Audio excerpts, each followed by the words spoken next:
Original Vysya సామాజిక వర్గం BJP, RSS, Arya బ్రాహ్మణ అనువాదులకు అస్సలు సపోర్ట్ చేయరు. Correct brother. ఆర్యులు ఈ దేశానికి రాకముందు ప్రపంచ నలుమూలల వర్తక వ్యాపారం చేసేవారు వైశ్యులు. కరెక్ట్. వ్యవసాయం, పాడి పంటలు పండించారు. ఆర్యులు యజ్ఞ యాగాల్లో జంతు బలులను చేస్తున్నారు. పాడి పంట నశిస్తుంది. ఆర్యులపై వ్యక్తం చేసింది కూడా వైశ్యులే. కరెక్ట్. అందుకే ఈ ఆర్యులు ఈ వైశ్యులను ఎందుకు కులములు పెట్టారు? నల్లజాతి వాళ్ళు కనుక అభిమానించారు. కానీ వీరి దగ్గర డబ్బులు, కాస్త జ్ఞానం ఉందని తెలిసి వర్ణ వ్యవస్థలో 3వ స్థానంలో పెట్టారు. ఎందుకంటే అందరిని శూద్రులే పెట్టినవాడు. వాడు ఆర్యుడు రాగానే ఈ దేశంలో అందరిని శూద్రులే ఉన్నాడు, ఇంక్లూడింగ్ మహిళలను కూడా. ఎందుకంటే వాడు వచ్చేటప్పుడు వాళ్ళ మహిళలను తీసుకురాలే. ఓకే, కాబట్టి అందరు అన్నాడు. ఆ తర్వాత ఏమైంది, ఇందులో కూడా వానికి కొంతమందితో ఎక్కువ అవసరాలు ఉన్నాయి కాబట్టి అందులో మళ్ళీ ఈ సబ్ డివిజన్ తెచ్చిండు. కానీ వీరి దగ్గర డబ్బులు, కాస్త జ్ఞానం ఉందని తెలిసి వర్ణ వ్యవస్థలో 3వ స్థానంలో పెట్టారు అవసరాని కోసం. అందుకే కన్యకా పరమేశ్వరి అమ్మవారు ఎవరైతే దొంగ మనస్తత్వం కలిగిన వైశ్య సామాజిక వర్గంలో వాళ్ళని పక్కన పెట్టి 108 గోత్రాల వాళ్ళు మాత్రమే నిజమైన వైశ్యులు అని ప్రకటించిన 108 గోత్రాలలో లేని వారు స్వార్థపరులను అప్పుడే చెప్పింది చీకోటి ప్రవీణ్ గారు. అదే బ్యాచ్. Correct brother. నీలా హరీష్ బ్రదర్, నీకు ఎక్కడి నుంచి జ్ఞానం వస్తుందో కానీ చాలా ప్రతి విషయం మీద చాలా అవగాహనతో టైప్ చేస్తావు. So good. అంటే ప్రతి అంశం మీద మంచి అవగాహన ఉంది. షేక్ ఫయాజ్, అంధభక్తి not coming. Correct brother. So చెప్దాం. సో అది మిత్రులారా, కీప్ టాకింగ్, మాట్లాడుతూనే ఉంటా.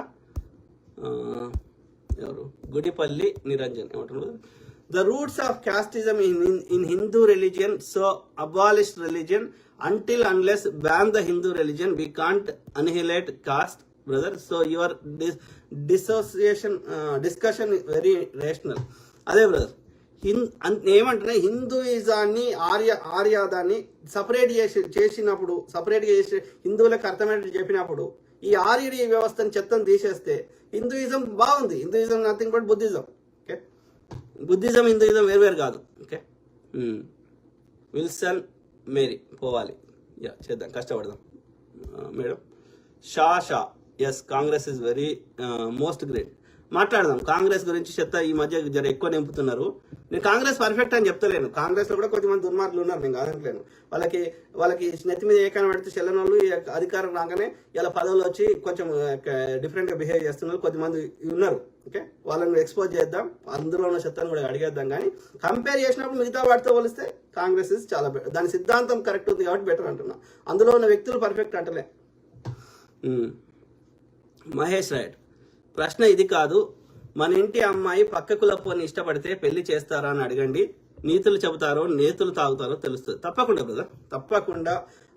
ఏ కులం వాడైనా సరే, ఓకే, ఆ అమ్మాయికి తనకి నిజంగా లాంగ్ టర్మ్ లో అది వాళ్ళిద్దరు రిలేషన్షిప్ కొనసాగుతుంది అనిపిస్తే, ఓకే, వాళ్ళిద్దరికి నచ్చితే, మనం కాదు కదా కలిసి ఉండేది, వాళ్ళు బతుకున్న రోజులు మనం ఉండం కదా. కాబట్టి తల్లిదండ్రులను రిక్వెస్ట్ చేస్తున్నా, వాళ్ళ బంధం 4 రోజులు కొనసాగుతుంది. ఓకే, వ్యక్తులు ఇద్దరు, అబ్బాయి మంచోడు, అమ్మాయి మంచిది, వాళ్ళిద్దరికి ఒకరి మీద ఒకరికి అన్యోన్యమైన ప్రేమ, నిజమైన ప్రేమ ఉన్నది. మనస్పర్ధలు వచ్చినా, కొట్లాటలు వచ్చినా వాళ్ళు సాల్వ్ చేసుకుంటారు తప్ప విడిపోరు. వాళ్ళకి నిజంగా ఒకరినొకరు ప్రేమిస్తుండ్రు, వాళ్ళు కలకాలం కలిసి ఉంటారు సంతోషంగా. అంటే ఏ కులపోడని చూడకండి. సింపుల్. ఎందుకంటే అందరం చచ్చేదే కదరా అయ్యా. వాళ్ళు సంతోషంగా బతికినాక మనకేం సంబంధం? It's their life. Give them freedom. తప్పులు చేసారనుకో సర్దిద్దుకుంటారు. మనం కూడా తప్పులు చేస్తే, ఇప్పుడు అరేంజ్డ్ మ్యారేజ్ చేస్తారు, వర్కౌట్ కానీ అరేంజ్డ్ మ్యారేజ్ ఎన్ని ఉన్నాయి? గిన్ని ఉన్నాయి, చెత్త ఉన్నాయి. కొందరు విడిపోతున్నారు. మన దేశంలో విడిపోతే తప్పు అన్న భావన ఉంది కాబట్టి అట్లా ఏదో మేనేజ్ చేస్తున్నారు. అట్లా చాలా మంది ఉన్నారు అరేంజ్డ్ మ్యారేజ్లో. కాబట్టి ఏది వర్కౌట్ అవుతుందో ఏది వర్కౌట్ అవుతుందో తెలియదు. కాబట్టి వాళ్ళిద్దరికి నచ్చితే పెళ్లి చేసుకొని తప్పేముంది? నేనేమంటున్నా, వాళ్ళు కావాలని చేస్తలేరు. వాళ్ళకు కూడా తెలియకుండా ఈ బ్రాహ్మణుడు వాళ్ళని కూడా ఆ చెత్త నింపి పెట్టిండు. ఈ కులాలలో కూడా ఒకటి తక్కువ కులము, ఒకటి ఎక్కువ కులము. ఈ శూద్రులలో కూడా వీడు బీసీలలో వీడు ఇంకా పెద్ద కులము, వీడు ఇంకా చిన్న కులము. ఎస్సీలలో చూడు, ఇప్పుడు మాలా మాదికి వాళ్ళలో కూడా ఈ గోడలు పెట్టిండు. కాబట్టి వాళ్ళకి తెలియకుండానే వాళ్ళకి సబ్ కాన్షియస్ లెవెల్ నింపారు. కాబట్టి వాళ్ళకి కాన్షియస్గా చేస్తలేరు, అది సబ్ కాన్షియస్గా వాళ్ళు ప్రవర్తిస్తున్నారు. కాబట్టి నేనేమంటున్నా, ఇది ఈ బ్రాహ్మణ వ్యవస్థ నుంచి బయటకు రావాలి.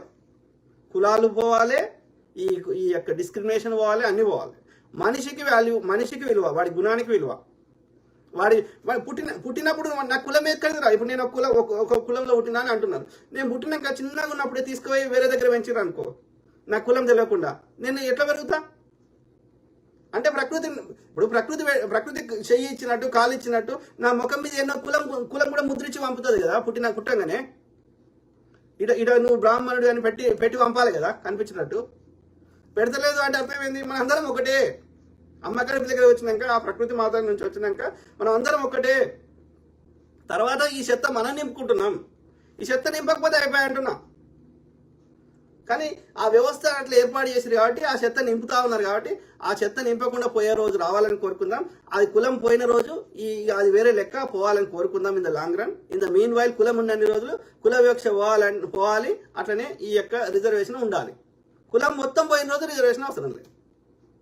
కాబట్టి అగ్రకులం వాళ్ళకి, జనరల్ కేటగిరీ కింద అగ్రకులం వాళ్ళకి ఇస్తున్న 60% రిజర్వేషన్ ఎత్తేయాలి. సింపుల్.